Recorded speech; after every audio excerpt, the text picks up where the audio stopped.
नमस्कार मित्रांनो, राज्यात गेल्या काही दिवसांपासून विश्रांती घेतलेला पाऊस पुन्हा सक्रिय झालेला असून मराठवाड्यातील काही जिल्ह्यांना येलो अलर्ट हा देण्यात आलेला आहे.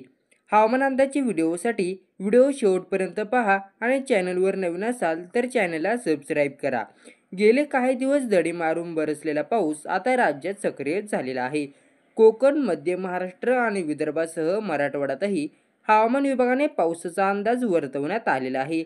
त्यामुळे शेतकऱ्यांना काहीसा दिलासा देखील मिळणार आहे. आज 22 सप्टेंबर रोजी मराठवाड्यातील विविध जिल्ह्यांमध्ये पावसाची शक्यता आहे.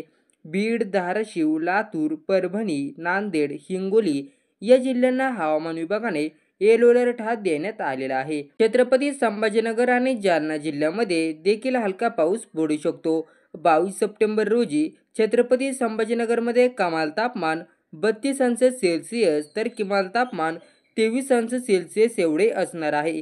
दरम्यान गेल्या 2 दिवसांपासून छत्रपती संभाजीनगर शहरामध्ये पावसाने विश्रांती घेतलेली आहे.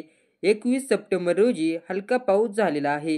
हवामान विभागाने वर्तवण्यात आली होती, पण अद्याप शहरात पाऊस झालेला नाही. आज पुन्हा शहरात पावसाची शक्यता वर्तवण्यात आलेली आहे.